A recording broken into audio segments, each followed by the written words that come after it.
continuidade então às nossas manifestações gastrointestinais, ainda em relação à azia, o paciente obeso, ele tem uma grande chance de ter dispepsia funcional, que é aquele sintoma de má digestão, de empachamento, algumas vezes inclusive de dor, que não tem uma causa funcional aparente, não existe uma doença que justifique a presença dessa dispepsia. Ela é secundária, então, a talvez a distensão estomacal. Muitas vezes é um paciente que passa um pouquinho dos seus limites de ingestão alimentar e ele tem então uma queixa frequente de empachamento e má digestão, e não necessariamente isso é um problema orgânico, uma doença.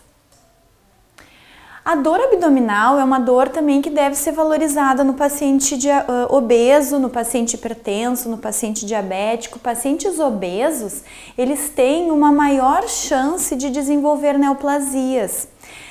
As neoplasias de cólon, ovário, estômago são associadas à obesidade. Então, pacientes com dor abdominal devem ser avaliados. É importante que, se essa queixa existe, e a gente sabe que a intensidade da dor é dependente de paciente para paciente, nós devemos encaminhar esse paciente para uma avaliação clínica para que este paciente seja avaliado mais profundamente para tentar localizar essa dor, lembrando que ele pode desenvolver neoplasias que acometem a região abdominal. É importante que se localize se essa região, se essa dor ela é abdominal ou se ela é torácica, né? A dor nessa região acima do diafragma, que é conhecida como uma dor torácica, ela pode também ser consequência da esofagite e da hérnia de hiato, e ela pode vir associada ou não à azia. Muitas vezes ela é confundida com uma dor de angina e leva o paciente para um hospital, para uma emergência, ele pensa que está infartando e muitas vezes é um problema de azia, de refluxo, de hérnia, que deve ser investigado e tratado. Medidas que ajudem esse paciente a diminuir o peso, a fracionar mais a dieta, com certeza vão melhorar esses sintomas gastrointestinais. Outra queixa relativamente comum do paciente obeso é a dor em membros inferiores. Essa dor em membros inferiores ela pode ser articular ou ela pode ser vascular. Aqui a gente tem imagem de varizes e a gente deve olhar, deve avaliar a presença de varizes no nosso paciente durante a avaliação clínica e lembrar que muitas vezes essas varizes podem ser internas. Essa aqui é uma varize bem aparente. Aqui a gente já tem uma que tem que olhar com um pouquinho mais de cuidado. Então, se essa é uma queixa comum no paciente obeso, também é importante que a gente solicite uma avaliação de um vascular, de um ortopedista, lembrando também que a perda de peso vai ajudar esse paciente a melhorar dessas queixas de dor, principalmente se for articular. Quando a gente tem um paciente com problema de varizes, a perda de peso ajuda, mas ela já não é tão efetiva, porque muitas vezes o caso é cirúrgico. Então a gente identifica na avaliação clínica e encaminha esse paciente para um tratamento mais adequado. Lombalgia. Bom, aqui a gente tem realmente uma dor importante no paciente obeso, uma dor que varia de pessoa para pessoa, de localização. Essa dor pode ser mais alta, pode ser uma cervicalgia ou, como que diz, uma lombalgia. E ela pode, e muitas vezes ela é secundária a uma hérnia. Por quê? Porque o excesso de peso junto com uma postura inadequada, e a gente observa que muitos pacientes obesos trabalham em situações onde a postura deles é bastante ruim, por exemplo, motoristas, costureiras que ficam muito tempo sentados numa posição desconfortável, ascensoristas, secretárias ficam de uma posição inadequada, sentadas de forma inadequada, elas podem ter um achatamento das vértebras e essa vértebra pode pressionar um nervo. E isso causa uma dor bastante desconfortável.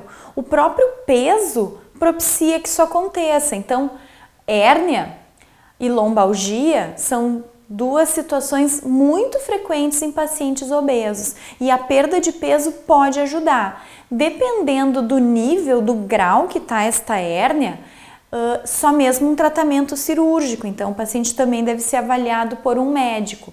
Dependendo do grau, a simples perda de peso pela melhora dos hábitos alimentares já vai ajudar o paciente bastante. Essa lombalgia, ela pode ter duas características. Ela pode ser uma dor localizada na região lombar, que é muito frequente, ou ela pode ser uma dor que corre pela perna. E aí é quando tem a famosa lombociatalgia, que muita gente fala, porque tô com dor no ciático. É o nervo ciático que inflama, muitas vezes em função de pressão, pelo excesso de peso, e aí a dor então ela corre e se manifesta inclusive na perna. Dependendo da intensidade, ela pode pôr o paciente de cama com uma dor insuportável e imobilização realmente. Dispneia. A falta de ar também é uma manifestação importante no paciente obeso. É importante que a gente pergunte se ele dorme bem, por exemplo. Porque muitas vezes ele tem uma falta de ar que não é uma falta de ar gritante, não é uma falta de ar clara. Ele muitas vezes tem apneia noturna e ele para de respirar várias vezes. Isso é em função da obesidade. Já tem vários estudos mostrando que pacientes obesos, eles têm essa síndrome da apneia noturna. Eles dormem mal e eles acabam tendo um dia cansativo, sonolento, em função da respiração inadequada. A gordura que se localiza em volta do pescoço é a grande responsável por essa dificuldade de respiração, principalmente quando o paciente deita, que é o caso da noite, né? Então, como é que eu vou descobrir se ele tem apneia? Perguntando como é que é a qualidade do sono, como é que é a qualidade do dia desse paciente. Tem tratamento? Tem uma máscara que pode ser colocado, bastante feia, bastante desconfortável, mas que tem mostrado resultados bem interessantes, e tem a perda de peso que ajuda e muito. Aqui não está colocado, mas outra pergunta que a gente pode fazer em relação a sinais e sintomas é ronco.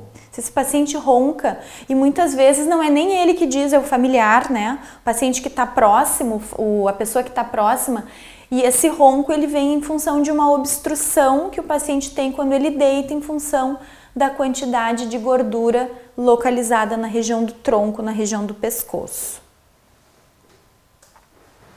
Cansaço e sonolência, assim como a falta de ar, podem ser resultados então de uma apneia noturna, que o paciente dorme mal e consequentemente ele passa o dia mal no outro dia, e a gente pode perguntar se ele sente isso.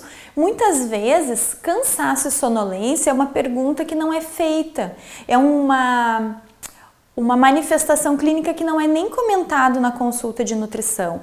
Mas uma vez que eu sei que pacientes obesos têm tendência à apneia noturna, eu posso fazer a pergunta e posso tentar quantificar o quanto isso atrapalha a vida do paciente, encaminhar ele para uma avaliação mais adequada.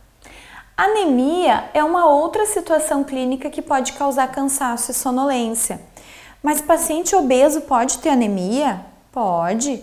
Ele pode ser obeso porque ele come muito carboidrato, porque ele come muita gordura, mas ele pode não estar comendo micronutrientes em quantidade adequada, ele pode não ter uma ingestão adequada de ferro, ele pode ter uma perda sanguínea. A gente sabe que pacientes obesos também podem ter úlcera, gastrite, e aí ele pode ter uma perda de sangue. A gente sabe que tumor de intestino também cursa com perda de sangue, e tumor de intestino também está associado à obesidade, e aí ele vai ficar com cansaço e com sonolência porque ele tem uma anemia. Então tem que se investigar também.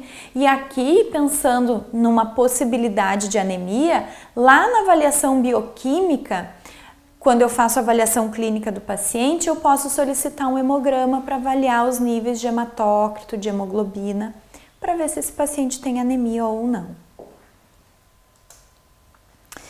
Um outro fato também bastante importante, bastante documentado na literatura, é que pacientes obesos, eles são pacientes bastante depressivos, eles têm bastante transtorno de humor. E muitas vezes eles mostram isso no consultório, assim, na forma como eles relatam como eles estão se sentindo, na forma como eles ficam inibidos na consulta, como eles ficam se recriminando por não terem conseguido atingir as metas. Eles acabam se isolando, eles acabam desenvolvendo baixa autoestima, insegurança.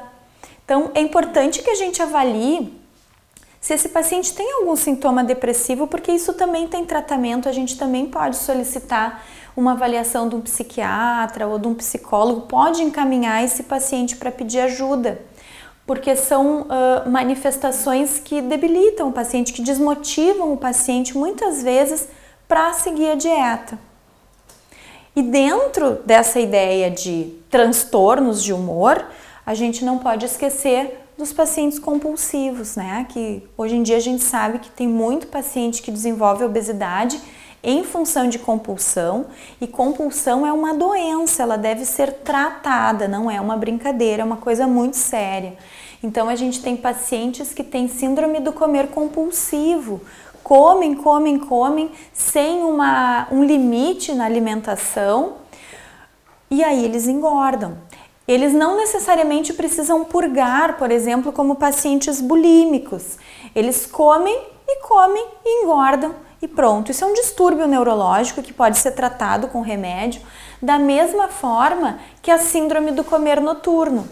Mas eu tenho que ter em mente que são manifestações clínicas frequentes em obesos, para que eu possa perguntar se esse paciente acorda de noite para comer, se esse paciente vai para a cozinha fazer comida de noite, se esse paciente assalta a geladeira, porque se eu não perguntar espontaneamente, ele não vai me falar. Então, sabendo que isso é possível, eu posso investigar também. Bom, existem uma série de sinais e sintomas que os pacientes obesos eles vão apresentar, né? Sabe-se que eles têm mais risco de nefrolitíase, de cálculo de vesícula biliar, dos tumores, como a gente viu.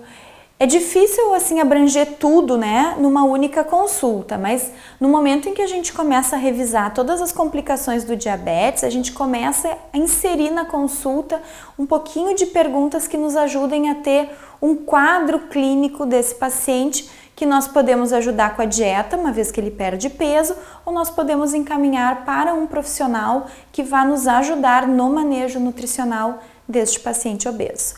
Muito obrigada!